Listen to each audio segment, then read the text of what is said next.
আমাকে পেতে হবে। ইমানদারের চেষ্টা থাকবে, তার পরিশ্রম থাকবে, কিভাবে আমাকে জাহান্নামের দিকে যেতেই না হয় আর প্রথম চান্সেই জান্নাতে চলে যাওয়া যায়, যাতে আমার আমালের মাধ্যমে আমার ঈমান যেন সুসজ্জিত থাকে, আল্লাহ যেন প্রথম চান্সেই আমাকে জান্নাত দিয়ে দেয়, জাহান্নামের দিকে আর না দেয়। আর এই আমলের একটা সিজন হলো বছরের মধ্যে আল্লাহ রাব্বুল আলামিনের হাদিয়া হিসেবে, আমাদের জন্য উপটোকন হিসেবে রমাদানুল মুবারক খুব সন্নিকটে চলে এসেছে। আমরা অনেকে দেশের আবহমান পরিস্থিতিকে লক্ষ্য করে টেরই পাচ্ছি না যে রমাদান আমাদের দরগোড়ায় এসে পৌঁছেছে। আজকে রজবের ২৬ তারিখ প্রায়, আর মাত্র হাইস্ট বেশির থেকে বেশি ৩৪ দিনের মতো সময় আছে আমার হাতে, এরপরই রমাদান। রমাদান তো হলো আমার পুরো বছরের ইবাদতের শক্তি সঞ্চারের মাস। পুরা বছর যে আমি একটু একটু করে প্রতিটি মাসে ভুল যেগুলো করেছি, এই ভুলগুলোর ক্ষমা পাইয়ে নেয়ার মাস হলো রমাদান মুবারক। পুরা বছরের সবকিছুর ইতি টেনে রমজান আসবে তো আমি নিজেকে রবের দরবারে সম্পূর্ণভাবে সুপুর্দ করব, আত্মসমর্পণ করব, এরকম একটি মাস হলো রমাদানুল মুবারক। কিন্তু দুঃখের বিষয় হলো আমাদের অ্যাটিটিউড, আমাদের ভদ্রতা এবং আমাদের চলাফেরা দেখলে মনে হয় যে রমাদানুল মুবারক মনে হয় এখনো 1 বছর বাকি। আমাদের মসজিদের কাতারগুলো এখনো ফাঁকা থাকে, আমাদের জুমার মিম্বার ঠিকই বয়ান হয়, সব কিছু হয়, জুমার নামাজ হয়, কিন্তু আমাদের মুসল্লিরাই মসজিদে আসে না, মসজিদ ভরে না। কেমন অ্যাটিটিউড! অথচ আমাদের পরিস্থিতি তো হওয়া দরকার ছিল এমন। আল্লাহু আকবার। হযরতে মুজাদ্দিদ আল ফিসানি রাহিমাহুল্লাহ তিনি বলে একটি সমুদ্র, সুবিশাল সমুদ্র, বড় একটি সাগর। এই সাগরের মধ্যে আঙ্গুল বেঁকি আঙ্গুলের ডগায় করে 11 বার ওই সাগরের মধ্যে আঙ্গুলের ডগায় যদি 11টি ফোঁটা পানি উঠানো হয়, 11টি ফোঁটা পানি উঠানো হয়, তাহলে এটার উপমা এবং দৃষ্টান্ত হবে এমন যে 11 ফোঁটা যেই পানি আমি আঙ্গুল দিয়ে 11 বার উঠালাম সেটা হলো বাকি 11 মাস। আর যেই সমুদ্রে হাত ঢুকালাম, যেই সমুদ্রের মধ্যে আমি আঙ্গুল দিয়ে দিয়ে 1 ফোঁটা করে পানি উঠালাম, সেটা হলো আমার রমজানুল মুবারক। রমজান হলো ইবাদতের সমুদ্র, রমাদানুল মুবারক নেকির সমুদ্র, রমাদানুল মুবারক ক্ষমা পাওয়ার জন্য মুখ্যম সময়, রমাদানুল মুবারক দান সদকা সব কিছুর জন্য সবচেয়ে উত্তম সময়। এটা হলো সমুদ্র। আমি যে ওই যে বাকি 11 মাস পানি পাইনি, আমার গুনাহ হয়ে গিয়েছে, ইবাদতের কমি চলে এসেছে, আমার বিভিন্ন ধরনের নোকসান চলে এসেছে। এই রমাদানুল মুবারক যখন আমার কাছে চলে আসবে, আমি সমুদ্র থেকে বাকি 11 মাসের জন্য 11 বালতি পানি উঠিয়ে নিব,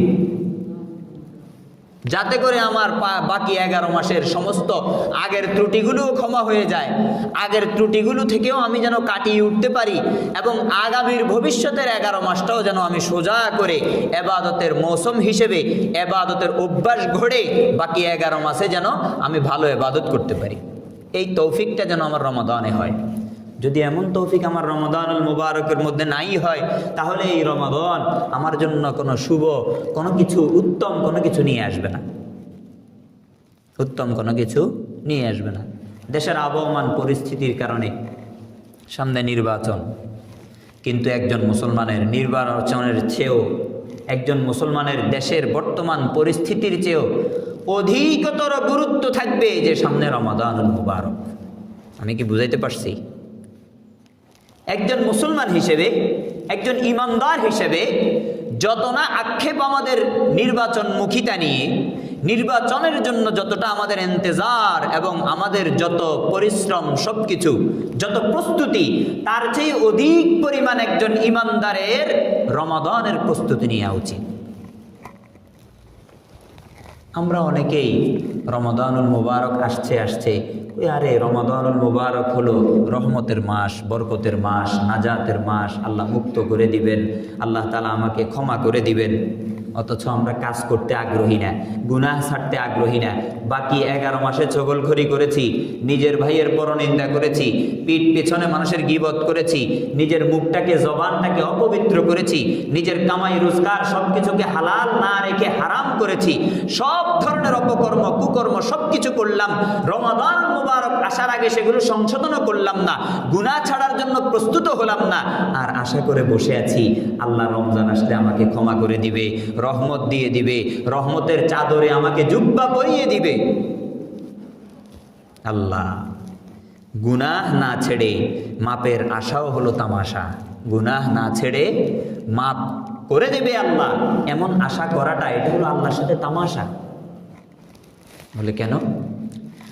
আল্লাহ রাব্বুল আলামিন কুরআনুল কারীমের মধ্যে গুনাহ মাফ করে দেওয়ার জন্য শর্ত আরোপ করে দিয়েছেন। আল্লাহ রাব্বুল আলামিন কুরআনুল কারীমের মধ্যে আয়াত নাজিল করেন, আউযু বিল্লাহি মিনাশ শাইতানির রাজীম, বিসমিল্লাহির রহমানির রহিম, ইন তাজতানিবু কাবাইরা মা তুনহাউনা আনহু নুকাফির আনকুম সাইয়্যাতিকুম। আল্লাহ রাব্বুল আলামিন বলেন, বান্দারা তোমরা যদি নিষিদ্ধ সমস্ত বড় বড় গর্হিতমূলক এবং খারাপ কুকর্ম আকর্ম সব কিছু ছেড়ে দাও, তাহলে আমি নিশ্চয় তোমাদের বড় বড় সমস্ত গুনাহগুলো ক্ষমা করে দিব, তোমাদেরকে তওবা করার সুযোগ দিব, তোমাদেরকে ক্ষমা চাওয়ার মতো সুযোগ দিব। আল্লাহ রাব্বুল আলামিন বলে, কিন্তু শর্ত হলো তোমরা আগে বড় বড় কবিরা গুনাহগুলো ছেড়ে দিতে হবে। কবিরা গুনাহগুলো ছেড়ে দিতে হবে। রমজান আসতেছে, রহমতের আশা করে বসে থাকলাম, কিন্তু গুনাহ ছাড়তে প্রস্তুত হলাম না। আগেও নামাজ কাজা করতাম, এখনো নামাজ কাজা করি, আগেও নামাজ পড়তাম না, এখনো নামাজ পড়ি না। রমজান আসতেছে, আমার কোনো অনুভূতি নাই, আমার অন্তরের মধ্যে এই কথাটা এখনো পর্যন্ত আনতে পারলাম না যে রমজানুল মুবারক আসতেছে, আল্লাহর কাছ থেকে ক্ষমা কিভাবে নেব, কিভাবে মসজিদমুখী হব, কিভাবে আমার কোরআন তেলাওয়াত সহি করব, কিভাবে আমার নামাজগুলোকে শিক্ষাগুলোকে সহি করব, কিভাবে রমজানুল মুবারকের মাসাইল শিখব, কিভাবে নামাজের মাসাইল শিখব, কিভাবে ফরজ ইবাদতগুলোকে সুন্দরভাবে সোজা করব। এই প্ল্যান নাই আমার মধ্যে, এই অনুভূতি নাই আমার মধ্যে। আমি চাই না গুনাহে কবিরাগুলো ছেড়ে দেই। আমি এখনো সুদ খাই, আমি এখনো ঘুষ খাই, আমি এখনো পরনিন্দা করি, আমি এখনো পিঠ পিছনে মানুষের গীবত করে বেড়াই, আমি এখনো ইমাম সাহেবের গীবত করি, এখনো মুয়াজ্জিন সাহেবের গীবত করি। মুয়াজ্জিন সাহেব, ইমাম সাহেব, সাধারণ মুসল্লি, 5 ওয়াক্ত নামাজের মুসল্লি, তাদের পেছনে পেছনে লেগে থাকি। এই সমস্ত হারাম কাজগুলো আমি করি।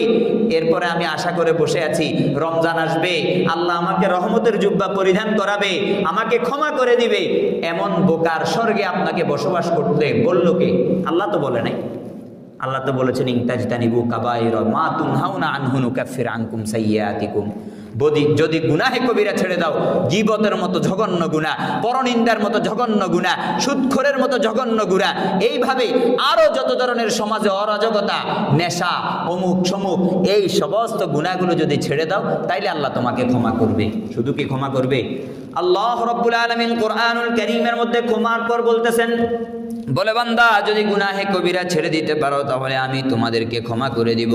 ওয়া নুদখিলকুম মুদখালান কারীমা, এবং আমি তোমাকে সম্মানজনক জায়গার ব্যবস্থা করে দিব, অর্থাৎ জান্নাত দিব, যেখানে গেলে তোমাকে সম্মান করা হবে। বলে জান্নাত তো এমন জায়গা যেখানে তোমাকে কোনো ধরনের খারাপ মন্তব্য শেখানো হবে না, এবং কোনো ধরনের খারাপ মন্তব্য তোমার কর্ণকুহরে পৌঁছবে না।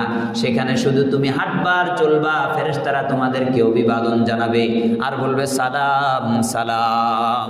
সেখানে কোনো ধরনের খারাপ কথা, কোনো ধরনের খারাপ বিহেভিয়ার বিয়ার, কারোর থেকে পাওয়াও লাগবে না, কোনো খারাপ কথা আমার কানেও আসবে না, শুধু ভালো কথা, শুধু ভোগ, সেখানে আর কোনো ধরনের কোনো কষ্ট নাই, শুধু ভোগ আর বিলাস, ভোগ আর বিলাস। কিন্তু বান্দা, তোমাকে ওই ভোগের জন্য, ওই জান্নাত পাওয়ার জন্য তোমাকে আগে থেকে প্রস্তুতি নিতে হবে। 11 মাসের যেই দুর্বলতা আছে, রমাদান মুবারক পাওয়ার পরে তুমি ওই দুর্বলতাটাকে কাটাইয়া উঠতে হবে। রমজান পেয়ে নিজেকে ক্ষমার জন্য উপযুক্ত করতে হবে, আল্লাহর কাছে প্রিয় হতে হবে, নাইলে তুমি কিভাবে ওই জান্নাতে যাবা? রমজান রহমতের কথা সঠিক, এই আশা তো করাই যায় যে রমজানে আল্লাহ আমাকে মাফ করে দিবেন, কোনো সমস্যা নেই, কিন্তু আমি গুনাহ ছাড়তে প্রস্তুত না, তাহলে কি মাফ পাওয়ার মতো উপযুক্ত হব না। এই কারণে ভাইয়েরা আমার, আগে কবিরা গুনাহগুলোকে ছেড়ে দিতে হবে, তারপর আল্লাহর কাছে আশা রাখতে হবে, আল্লাহ কবিরা গুনাহ ছাড়ার জন্য চেষ্টা করতেছি, অমুক গুনাহটা হয়ে যায়, আল্লাহ তুমি ছাড়ার তৌফিক দিয়ে দাও, তুমি ছাড়ার তৌফিক দিয়ে দাও। আল্লাহ আপনাকে গুনাহ ছাড়ার তৌফিক দিবে। রমজানুল মুবারক আসতেছে, ইবাদতেরও তৌফিক দিবে, ইবাদতেরও তৌফিক দিবে। তারপরে আসেন, রমজান আসার আগে কি করি? ভোগের জন্য বসে থাকি যে রমজান আসতেছে। ও আমার প্রিয় মুসল্লিয়ানে কেরাম, ভোগ নয়, ত্যাগের প্রস্তুতি নিন। রমাদানুল মুবারক, সাওমুন শব্দের অর্থই হলো ত্যাগ, খাবার ত্যাগ করা, স্ত্রীর সাথে সহবাস ত্যাগ করা, পানাহার ত্যাগ করা, বিভিন্ন ধরনের যেই কাজগুলো সাধারণ অবস্থায় খাইতে পারতেন, সবকিছু করতে পারতেন, এগুলো সবকিছুকে ত্যাগ করা, এটাই না রমাদানের শিক্ষা। কুতিবা আলাইকুমুস সিয়াম কামা কুতিবা আলাল্লাযীনা মিন ক্বাবলিকুম লাআল্লাকুম তাত্তাকুন, বলে যে তোমাদের উপর রোজাকে বিধান হিসেবে ফরজ করা হয়েছে, যেমন তোমাদের পূর্ববর্তীদের উপর লিখে দেওয়া হয়েছে, ফরজ করা হয়েছে। কেন? লাআল্লাকুম তাত্তাকুন, যাতে তোমরা পরেজগারিতা অবলম্বন করতে পারো। আর ইত্তেকা অর্থই তো হলো আল্লাহকে ভয় করা, আল্লাহর ভয় যেন তোমার অন্তরের মধ্যে ঢুকাতে পারো। খাইতেছি না কার ভয়ে? আল্লাহর ভয়ে। এই জিনিসটা যেন তুমি শিখতে পারো।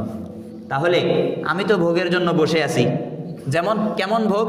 কয় যে রমাদানুল মুবারক আসলে ছোলা বুটের দাম বেড়ে যাবে, ডাইলের দাম বেড়ে যাবে, তেলের দাম বেড়ে যাবে, হ্যাঁ সব কিছু বেড়ে যাবে। আমি আগে আগে রমজানে ভালো ভালো খাবারের জন্য ঘি, দুধ, বড় বড় ডানু, তারপরে যায় আরও যত আছে খেজুর, সব কিছু কিনে আমি ঘরে ঢুকে গেলাম। নিয়ত কি? ওই যে দাম বেড়ে যাবে, রমজানে ভালো ভালো খেতে হবে, অন্য 11টা মাস ভালো খাইতে পারি নাই, রমজানুল মুবারকে যেন ভালো ভালো খাইতে পারি, এই নিয়তে সব বাজার সদাই করলাম। এটা কি ভোগের নিয়ত ছিল নাকি ত্যাগের নিয়ত ছিল? এটা তো ভোগের নিয়ত ছিল। প্রিয় মুসল্লিয়ানে কেরাম, কথা বলেন, এটা তো ভোগের নিয়ত ছিল। হ্যাঁ, তো আমাকে কি করতে হবে? আমি এই কথা বলছি না যে রমজানের আগে শাবান মাসে, রজব মাসে আপনারা রমজানের বাজার কইরেন না, কিন্তু দৃষ্টিভঙ্গি চেঞ্জ করতে হবে। আমার দৃষ্টিভঙ্গিকে পাল্টাতে হবে। আমার দৃষ্টিভঙ্গি যেটা আছে, আমি বাজার করব। কেন আমি বাজার করব? কারণ রমজানের আগে আগে যদি আমি বাজারগুলো করে ফেলি, রমজানে আমাকে আর বাজারে যেতে হবে না, পরনারীর প্রতি আমার চোখ পড়বে না, আমার গুনাহ হবে না, এবং রমজানে আমি ইবাদতের জন্য বিশাল বড় সময় পাবো। বাজারে গিয়ে 1-2 ঘন্টা যেটা আমার প্রতিদিন যেত, এখন আর যাবে না। এটাই না হলো রমজানের প্রস্তুতি, এটাই না দৃষ্টিভঙ্গির পরিবর্তন, এটাই না আল্লাহর কাছে ক্ষমা পাওয়ার জন্য উপযুক্তকরণ। কথা কি বুঝাইতে পারছি? কিন্তু আমি তো ভালো ভালো খাওয়ার জন্য, হায়রে টমেটো শেষ হয়ে যাবে, অমুকটা শেষ হয়ে যাবে, তমুকটা শেষ হয়ে যাবে, শেষ হওয়ার আগে আমি মজুদদার করতেছি। কেন? আমার পেট ভরার জন্য। রমজান আসলে যেন আমার কোনো কষ্ট না হয়। বলে যে আব্বা কষ্ট লাগে, কি লাগবে? হয় একটা ডানো আয়না রাখিস, রমজানুল মুবারকে তো খেতে হবে। কথা কি বুঝাইতে পারছি? তো দৃষ্টিভঙ্গির পরিবর্তন করেন। নিয়তে বরকত, নিয়তে রহমত, নিয়তের উপরই আল্লাহ তাআলা আজরের সওয়াব দেয়। একজন ব্যক্তি ঘর বানাইলো, হযরত থানবী রাহমাতুল্লাহ আলাইহি বলে, ঘরটা বানানোর পরে সে জানালা কাটে না, জানালা কাটছে। কেন কাটছেন জিজ্ঞাসা করছে। আরে ভাই, হ্যাঁ এই জানালা দিয়ে আলো বাতাস আসবে, বাহিরের আলো বাতাসগুলো আমি পাবো, এই কারণে জানালা কাটলাম আর কি। তো হযরত থানবী রাহমাতুল্লাহ আলাইহি বলে, সে নিয়ত করেছে আলো বাতাসের জন্য, নিশ্চয়ই আল্লাহ তাআলা আলো বাতাস দিবেন, এতে কোনো সন্দেহ নাই। কথা বুঝে আসছে না? কিন্তু সে যদি এই নিয়তটা করতো যে ভাই আমি জানালা কাটছি মসজিদের আজান শুনে মসজিদে যাওয়ার জন্য, মসজিদের আজান শুনে মসজিদে যাওয়ার জন্য, বলে নিয়ত ভালো, সে কারণে তার জানালা কাটাটাও সওয়াব হয়ে গেছে, আর দুনিয়াবি কাজ রইল না। নিয়ত ভালো হওয়ার কারণে জানালা কাটছে, জানালা কাটার সাথে সাথে আজানও শুনবে, মসজিদেও যাবে, ওই নিয়তের কারণে সওয়াবও পাইল, আবার আলো বাতাস তো ফ্রি, আলো বাতাস তো ফ্রি। তো এই কারণে বলতেছি, রমজানের আগে বাজার করব তো দৃষ্টিভঙ্গি বদলান, নিয়ত পরিবর্তন করেন। বাজার করব কেন? রমজান মাস যেন আমাকে আর কোথাও না যাইতে হয়, আল্লাহর ইবাদতের জন্য যেন মশগুল থাকতে হয়, আমি যেন কুরআনুল কারীমের তেলাওয়াতের মধ্যে সময় লং টাইম দিতে পারি, আমি যেন নামাজে আসলে আর যেতে মন না চায়। ওই যে দুনিয়াবি চিন্তা যে আমার নাই, এক মাসের জন্য সব খাবার বরাদ্দ করে আমি ঘরে উঠাই দিলাম, ধরো বিবি সাহেবা তুমি নাও, তুমি তোমার সংসার পরিচালনা করো, আমি তো আজকে থেকে প্রতিজ্ঞাবদ্ধ হলাম যে রমজান মুবারক আসতেছে, রমজানের প্রস্তুতি আমি গ্রহণ করতে শুরু করলাম। এটাই না হবে নিয়তের পরিবর্তন, এটাই না হবে দৃষ্টিভঙ্গির পরিবর্তন, এটাই না হবে আল্লাহ থেকে ক্ষমা পাওয়ার, ইবাদতের তৌফিক প্রাপ্ত হওয়ার উপকরণ, ঠিক কিনা? প্রিয় মুসল্লিয়ানে কারাম, এই কারণে ভোগের জন্য নয়, ত্যাগের জন্য প্রস্তুত হন। নিয়তের মধ্যেও ত্যাগ থাকতে হবে যে আল্লাহ আমি তোমার জন্য সময় দিব, 11 মাস পর্যন্ত তোমার কাছে আসতে পারি নাই, আমি তো চোরের মতো আমার চেহারাটাকে লুকায়া লুকায়া রাখছি, আমার চেহারা গুনাহের কারণে পরিবর্তন হয়ে গেছে। ও মাওলা, তোমার কাছে আসবো, তোমার কাছে আসার জন্য প্রস্তুতি গ্রহণ করতেছি, তুমি আমাকে প্রস্তুতিরও তৌফিক দাও, তোমার কাছে আসারও তৌফিক দাও। আমার যেই কালো চেহারাটা গুনাহের কারণে কালো হয়ে গেছে, গুনাহের আবৃত্তির কারণে আমার পুরা শরীরটা আপাদমস্তক খারাপ হয়ে গেছে, পচে গেছে, গান্দা হয়ে গেছে, ও আল্লাহ সুগন্ধির ব্যবস্থা করে দাও, শরীরটাকে ধুবো, ইবাদত দিয়ে ধুবো, ও আল্লাহ সওয়াব দিয়ে ধুবো। এই তৌফিকটা আল্লাহর কাছে চান এখন থেকে। আর মাত্র 30 দিন 34 দিন বাকি আছে। নির্বাচনের জন্য আমাদের যত প্রতীক্ষা, তার চেয়ে অধিক পরিমাণ একজন মুমিনের প্রতীক্ষা হওয়া উচিত রমজানের জন্য। রমজানুল মুবারক আসতেছে, তাইলে বাজার সদাই তো করবো, কিন্তু কি করব ভাই? দৃষ্টিভঙ্গির পরিবর্তন করব। দৃষ্টিভঙ্গির ওই যে দাম বেড়ে যাবে, অমুক হয়ে যাবে, তমুক হয়ে যাবে, এই দৃষ্টিভঙ্গি লালন করব না। দৃষ্টিভঙ্গি কোনটা? আরে আমি যদি রমজানের 2টা ঘন্টা যদি আমি বাজারে কাটাই, ওই 2 ঘন্টা তো আমি ইবাদতে কম পাইতেছি, ঠিক আছে না? পারবো তো ইনশাল্লাহ? হ্যাঁ, এগুলো রমজানের প্রস্তুতিমূলক আলোচনা চলতেছে। আল্লাহু আকবার। আর একটা দোয়া পারলে পড়বো, হাদিসের মধ্যে আসছে, যদিও জয়ীফ হয় কিন্তু পড়তে নিষেধ নাই। দোয়া তো দোয়া, দোয়া কি? একটা দোয়া করতে পারি আল্লাহর কাছে, কেমন? যে আল্লাহুম্মা বারিক লানা ফি রজবিন ওয়া শাবান ওয়া বাল্লিগনা রমাদান। আল্লাহর কাছে দোয়া করব, আয় আল্লাহ আপনি আমার জন্য রজব এবং শাবান মাসের মধ্যে বরকত দিয়ে দেন। আল্লাহুম্মা বারিক লানা ফি রজবিন ওয়া শাবানা। বলে আল্লাহ রজব মাস যে আসছে, রজব মাসের মধ্যে এবং শাবান মাসের মধ্যে আপনি আমার বরকত দেন। ওয়া বাল্লিগনা রমাদান, আমাকে রমজান পর্যন্ত পৌঁছায়া দেন, আমি যেন ওই নেকির মাসটা পাই, আমি যেন ওই মাগফিরাতের মাসটা পাই, আমি যেন ওই নাজাতের মাসটা পাই, আমি যেন নিজের গুনাহ, অতীতের গুনাহগুলো ক্ষমা করাতে পারি, ভবিষ্যতের জন্য ইবাদতের অভ্যাস তৈরি করতে পারি। ও আল্লাহ ওই রমজান মাসটা আমার লাগবে, ওই রমজান মাসটা আমাকে আপনি দেন। আল্লাহর কাছে চাইতে পারবো না? আল্লাহুম্মা বারিক লানা ফি রজবিন ওয়া শাবানা ওয়া বাল্লিগনা রমাদান, ওয়া বাল্লিগনা রমাদান। এই দোয়াটা পড়তে পারবো? কথা বুঝে আসছে? হ্যাঁ, এই দোয়াটা পড়ার চেষ্টা করব। বুজুর্গানে দিন এই দোয়ার কথা বলেছেন, আর এই দোয়াটা আমরা পড়বো ইনশাআল্লাহ। কেন পড়বো? রমজান পর্যন্ত আল্লাহ আমাকে কেন পৌঁছায়া দেন, এই দোয়া করতে হবে। আল্লাহু আকবার। সাহাবায়ে কেরামের অভ্যাস ছিল, তারা 6 মাস পর্যন্ত রমজানে যা ইবাদত করছে, ওইগুলো কবুল হওয়ার জন্য আল্লাহর কাছে দোয়া করতো। বলে আল্লাহ রমজানে যেটা যেটা করছি, ওই যে ওই কাজটা করছি, ওই যে অমুক রাত্রে অমুক সময় আমি আর তুমিই ছিলাম, আর কেউ ছিল না, আল্লাহ ওইটাও কবুল করো। কবুলের জন্য 6 মাস দোয়া করতো। ওই 6 মাস কবুলিয়াতের দোয়া শেষ হওয়ার পরে আবার বাকি 6 মাসের দোয়া শুরু করতো নতুন করে। আল্লাহ আরেকটা রমাদান দাও না, এর আগে ইন্তেকাল দিও না, আল্লাহ আরেকটা রমাদান দাও, আরেকটা রমাদান দাও। 6 মাস পর্যন্ত দোয়া করতে থাকতো। আল্লাহু আকবার, আল্লাহু আকবার। হাদিস শরীফের মধ্যে এসেছে, আল্লাহু আকবার, কানু ইয়াদউন আল্লাহ তাআলা 6 আশহুরিন ইউবাল্লিগুহুম রমাদান। সাহাবায়ে কেরাম তাদের অভ্যাস ছিল রমজানের 6 মাস আগ থেকে আল্লাহর কাছে দোয়া করতো, আল্লাহ আমাকে রমজান দিয়ে দাও। বলে আল্লাহ তুমি আমাকে রমজান পর্যন্ত পৌঁছায়া দাও, তুমি আমাকে রমজান পর্যন্ত পৌঁছায়া দাও। বড় ওলি মাপার এবং কার আমল বেশি এই বিষয়টা মাপার জন্য এই যে কিছুদিন আগে পাকিস্তানের একজন বুজুর্গ মারা গেল, নাম কি? শেখ জুলফিকার আহমদ নকশবন্দি। অনেক বড় আল্লাহওয়ালা মানুষ ছিল। এই জুলফিকার আহমদ নকশবন্দি সাহেব উনার খুতুবাতের মধ্যে লিখেন, বলে আগের যুগে একটা সময় মানুষের ওলি আল্লাহ কিনা তার আমল বেশি কিনা এই জিনিসটা মাপা হইতো রমজান দিয়ে। বলে যার জীবনে সবচেয়ে বেশি রমজান ছিল সে সবচেয়ে বড় ওলি, কারণ রমজানের মতো মৌসুমী সাগর, রমাদানের মতো আমলের সাগর, রমাদানের মতো সওয়াবের সাগর, রমাদানের মতো মাগফিরাতের সাগর, রমাদানের মতো নাজাতের সাগর তার জীবনে বেশি বেশি এসেছে।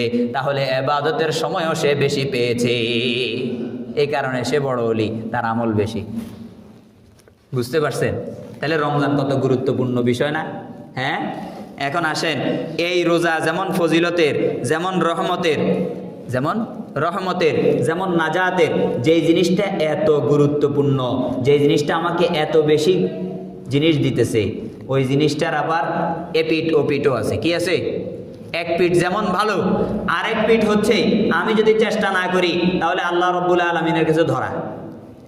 আর ওই ধরাটা কেমন? বাকি 11 মাসের ধরার মতো নাকি আরো কঠিন ধরা? বলেন না, আরো কঠিন ধরা কিনা?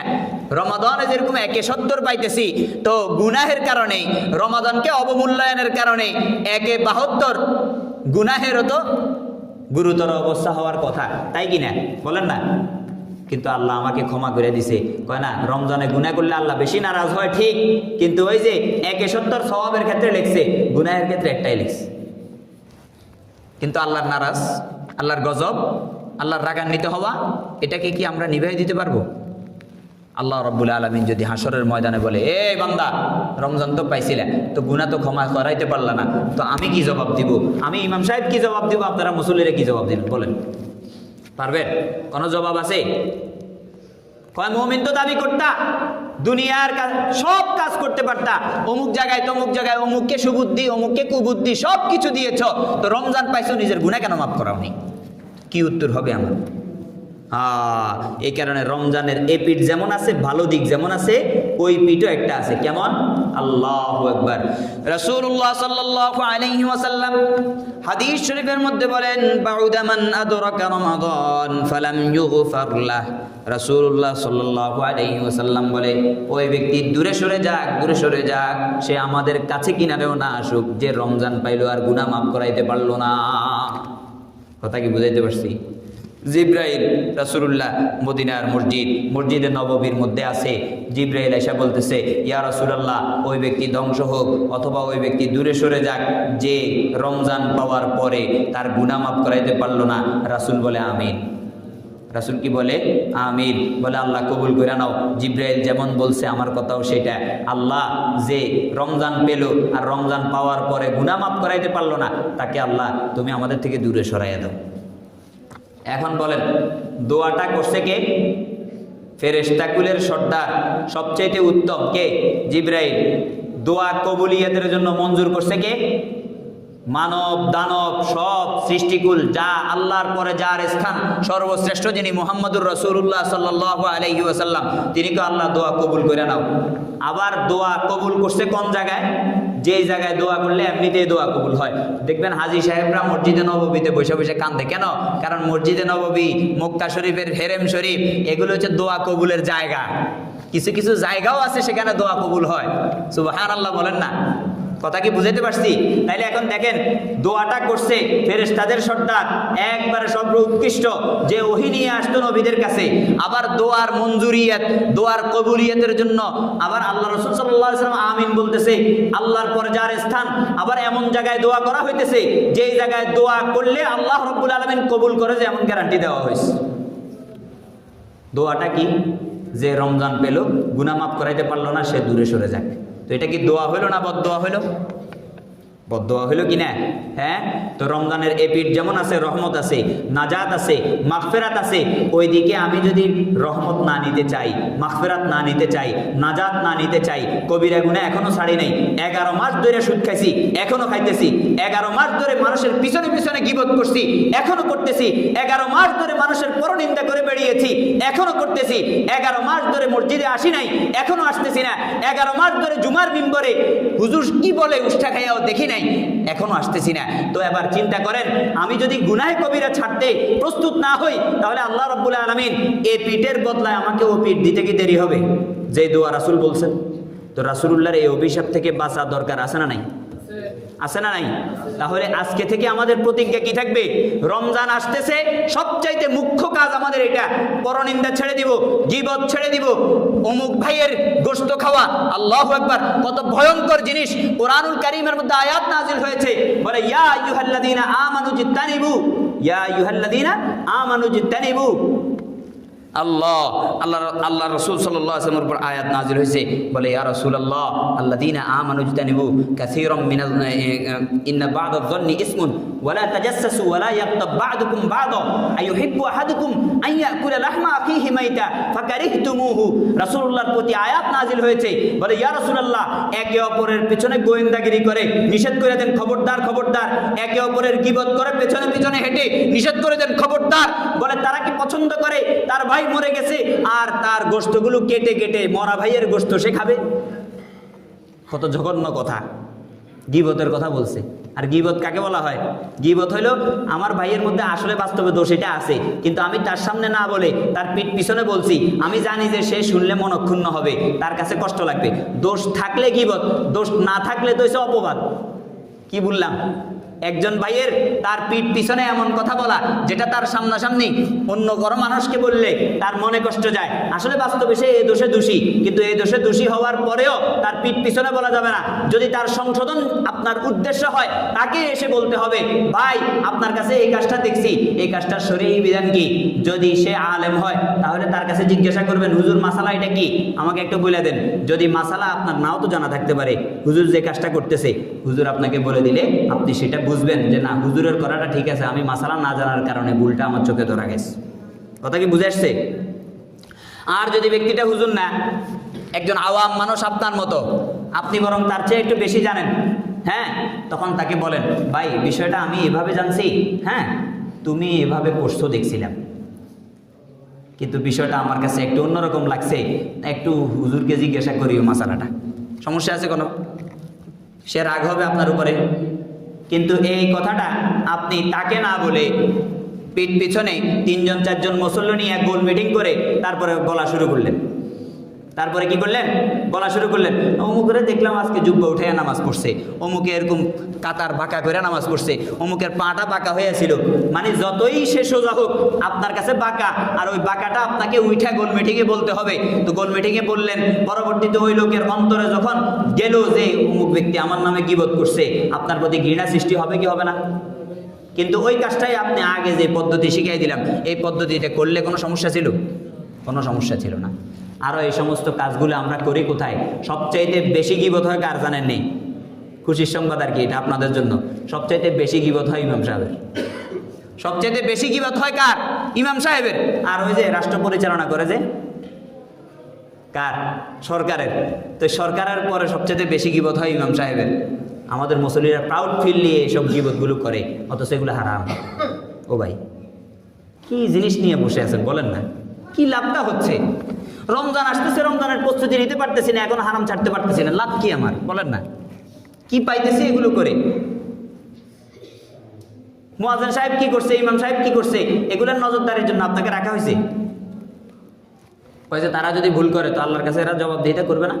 আমি মাসলা মাসাইল জানি, আপনারা আলেম না, আমি আলেম। এখন আমার আলেমের ভুলটা আপনাদের ভুলের চেয়ে বড় না? কথা বলেন না? আমি নামাজে একটা ভুল করলাম, সাহু সিজদা দিলাম না, আপনারাও বুঝলেন না। পার পাওয়ার সুযোগ আছে না নাই দুনিয়াতে? কিন্তু দেখলো কে? আল্লাহ। আল্লাহ দেখছে কিনা বলেন না? হ্যাঁ, আল্লাহর কাছে আমানতদার থাকতে হলে আমার সাহু সিজদা এটা দিতে হইব কিনা? কিন্তু আমি সাহু সিজদাটা দেই নাই কার ভয়ে? ওই যে পিছনে মানুষ সমালোচনা করবে এ ভয় দিলাম না। তাহলে তো আমি আল্লাহকে ভয় করলাম না, মানুষকে ভয় করলাম। এটা গুরুতর অপরাধ করছি না আল্লাহর সাথে আমি? তো আমাকে কি আল্লাহ ছেড়ে দিবে নাকি? আমি জেনে শুনে গুনাহ করলাম, এটা তো আরো খারাপ, জঘন্যতম গুনাহ। আপনারা তো এটা নিয়ে টেনশন করতে হবে না, আপনি বরং নিজেকে ইসলাহ করেন। আজকে থেকে পরনিন্দা ছেড়ে দেন, মানুষের পেছনে লাগা ছেড়ে দেন, যত ধরনের যত কিছু করেন। ও ভাই, দুনিয়াবি স্বার্থে কাজ করতেছেন তো দুনিয়াবি স্বার্থ নিয়ে পড়ে থাকেন না, কিন্তু আরেকজনকে ঠেলতে হবে কেন?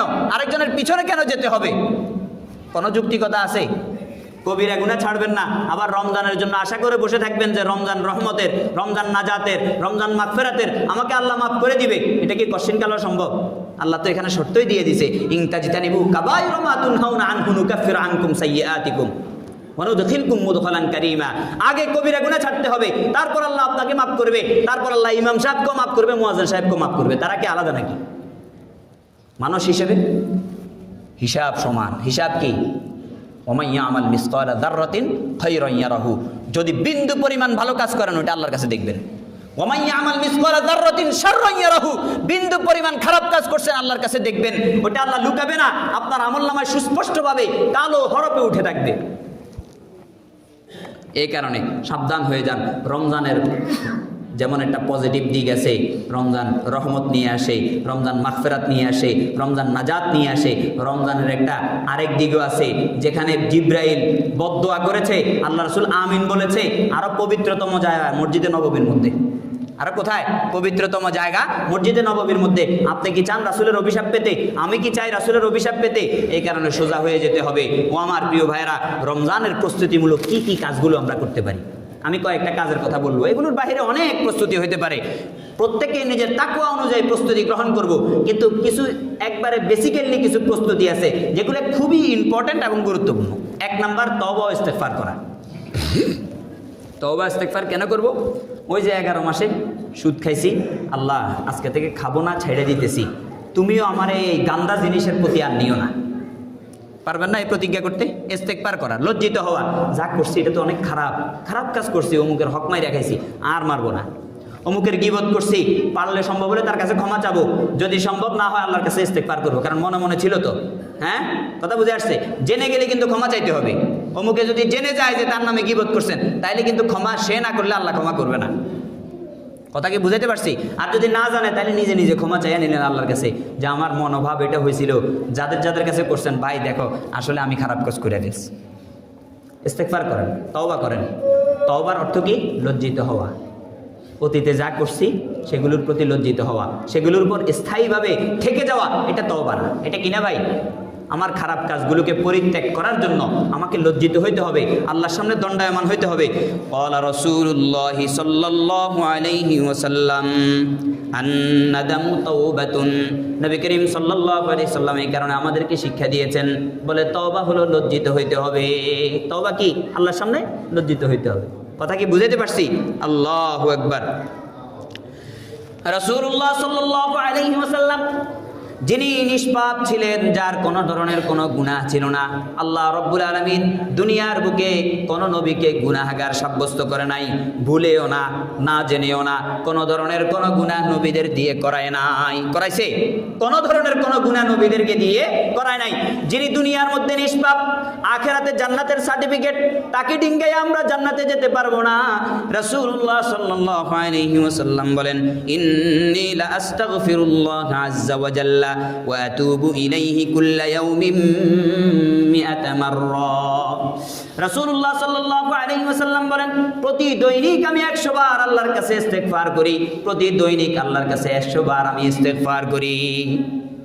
যার কোনো গুনাহ নাই, গুনাহ হওয়ার সম্ভাবনাও নাই, সার্টিফিকেট প্রাপ্ত, যে রাসূল আপনি যেমনেই চলেন বাঁকা পথে আপনি যাইতে পারবেন না, কারণ আপনার তবিয়ত আল্লাহ এমন ভাবে বানাইছে যে আল কোরআন কামাসালুক, কোরআন যেমন আপনি তেমন। হযরত আয়েশাকে জিজ্ঞাসা করা হয়েছে রাসূলের চরিত্র কেমন? হযরত আয়েশা বলে, হুয়াল কোরআন, রাসূল হলেন কোরআনের মতো। কোরআন যেমন চায় রাসূলের অন্তরটা তেমনই পরিচালিত হয়, রাসূলের বাইরে আর যাইতে পারে না। আল্লাহু আকবার, আল্লাহু আকবার। তাইলে বুঝাইতে পারছি? হ্যাঁ, যাকে এত নিষ্পাপ রাখা হয়েছে তিনি বলেন কি, আমি প্রতি দৈনিক আল্লাহর কাছে ইস্তেগফার কয়বার পড়ি? 100 বার। তো আমার কতবার পড়া উচিত জিজ্ঞাসা করেন? আমার তো সার্টিফিকেটও নাই, আমার তো ক্ষমা পাবো কি পাবো না সন্দেহের মধ্যে আছি। একদিকে আশা করতেছি জান্নাত মনে হয় আল্লাহ দিবে, আরেকদিকে ভয় করতেছি যদি জাহান্নামের দিকে চলে যাই। এটা ঈমানের কারণে। কিসের কারণে? একজন ঈমানদারের এই ভয় থাকতে হবে। জান্নাতের আশাও থাকতে হবে, জাহান্নামের ভয়ও থাকতে হবে। কথা কি বুঝাতে পারছি? তো আমার কতবার ইস্তেগফার করা উচিত? ইস্তেগফারের অভ্যাস করা, ওই যে 11 মাসে যে জঘন্যতম কাজগুলো করছি এগুলো সব পরিহার করা। আরেকটা জঘন্যতম কাজ আমাদের মধ্যে আছে, জঘন্যতম কাজ। কয় রমজান আসতেছে, রহমত নিয়ে আসতেছে, মাগফিরাত নিয়ে আসতেছে, নাজাত নিয়ে আসতেছে, রমজানে আসলে তো ওই কাজটা ছেড়েই দিব, এখন একটু ভালো করে ওই কাজটা করে লই। কি করি? গুনাহের কাজটা তো রমজান আসলে ছেড়ে দিব, সুতরাং এই যে রমজান আসার আগে 1 মাস আছে, এই 1 মাসে ভালো করে ওই গুনাহটা করে লই, রমজান আসলে তওবা করে আবার পাক্কা সাচ্চা মুসলমান হয়ে যাব। এটা হলো জঘন্যতম অপরাধ, এবং এই অপরাধের ক্ষমা যদি আল্লাহ না করুন, যদি আল্লাহ রব্বুল আলামিন আমার উপর রাগান্বিত হয়ে যায়, রমজানেও আমাকে তওবার সুযোগ করে দিবে না। এভাবে আমার পুরোটা জীবন চলে যাবে। এই কারণে কবি বলে, হর শবে গোয়ম কে ফরদা তরকে সৌদা কুনম, বাজ চু ফরদা শওয়াদ ইমরোজরা ফরদা কুনাম। প্রতিদিন রাতের বেলা যখন শুইতে যাই বলি আল্লাহ কালকে এই কাজটা ছেড়ে দিব, কাল যখন আসে আবার বলি কালকে ছেড়ে দিব। আমার জীবনে আর আজ আসে না, সব সময় কাল আসে। আমার জীবনে আর আজ আসে না, সব সময় কালই আসতে থাকে। বলে যে রমজান আসলে ছেড়ে দিব, রমজান আসলে ছেড়ে দিব, যেহেতু তো ছাইড়া দেওয়ার আগে একটু ভালো করে নেই। কথা বুঝে আসছে না? আসে না নাই সমাজের মধ্যে? বলে যে এই কাজটা রমজান আসলে ছেড়ে দিব, এখন একটু ভালো করে নেই।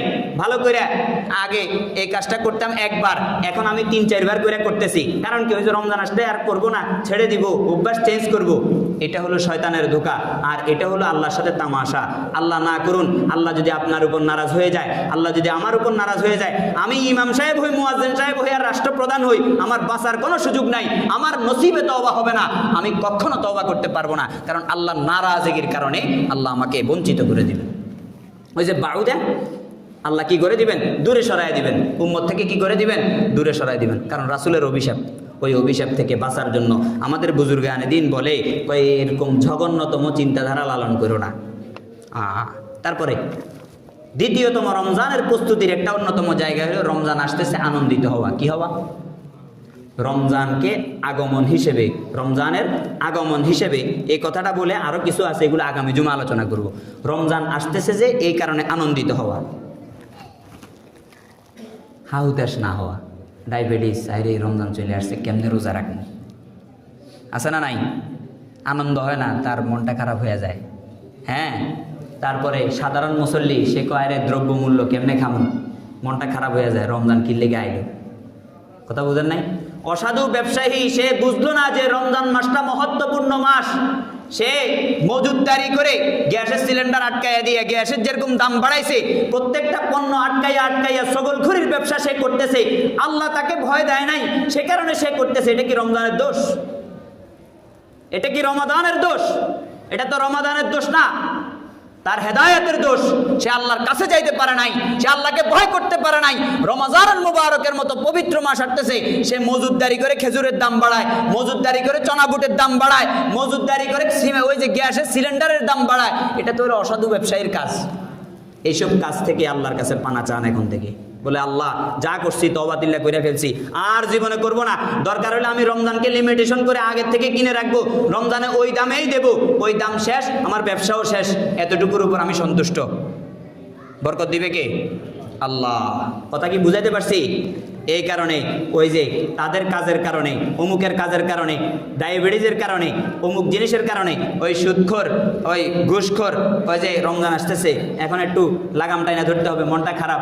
এখন তো মানুষের সামনে কয় যে আগে হোটেলওয়ালারা বিশেষ করে খুব নারাজ, কয় দিনের বেলা সচরাচর কত কিছু বেচতে পারতাম, এখন আর বেচতে পারবো না। অমুকে আমাকে তির্যক মন্তব্য করবে, অমুকে বাঁকা চোখে দেখবে, অমুকে এটা করবে সেটা করবে। ও ভাই, আল্লাহর প্রতি তাওয়াক্কুল করেন। আপনি হোটেলওয়ালা, আপনি আরো বেশি সন্তুষ্ট হন রমাদানের প্রতি, আপনার রিজিক রুটির ব্যবস্থা আল্লাহ করে দিবেন। রমজান আসে, রমজানের প্রস্তুতিমূলক একটা কাজ কি? রমজান আশাকে, আগতকে উপলক্ষ করে আনন্দিত হওয়া। কারণ আল্লাহ রাব্বুল আলামিন কুরআনুল কারীমের মধ্যে বলেন, কুল বিফাদলিল্লাহি ওয়া বিরাহমাতিহি ফাবিযালিকা ফালইফরাহু হুয়া খায়রুম মিম্মা ইয়াজমাউন। আল্লাহ রসুল সাল্লাল্লাহু আলাইহি সাল্লামের উপর আয়াত নাজিল হয়েছে। রাসূলুল্লাহ সাল্লাল্লাহু আলাইহি সাল্লামকে বলে আপনি বলে দিন এগুলো আল্লাহর রহমত এবং দয়ার কারণেই হয়েছে, সুতরাং তোমরা এগুলো পেয়ে খুশি হয়ে যাও, নারাজ হওয়ার কোনো কারণ নাই। ঈদ আসছে কে দিয়েছে? আল্লাহ দিয়েছে। খুশি হবে কার জন্য? আল্লাহর জন্য।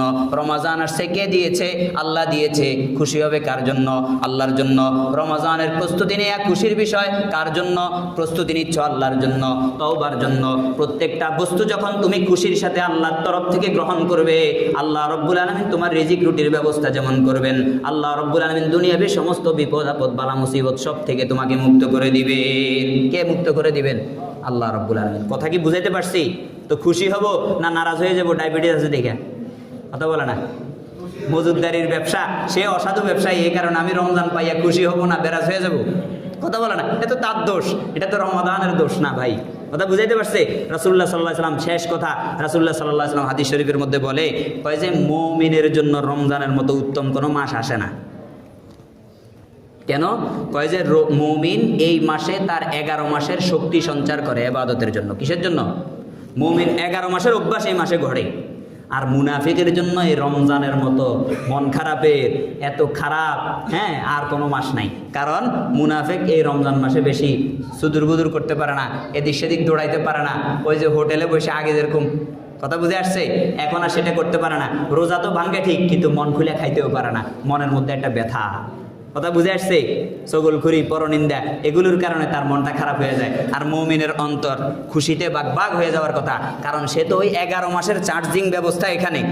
ওই যে সমুদ্র থেকে 11 ফোঁটা পানি উঠাইয়া, 11 বালতি পানি উঠাইয়া বাকি 11 মাসকে সোজা করবে, এই কারণে সে খুব খুশি।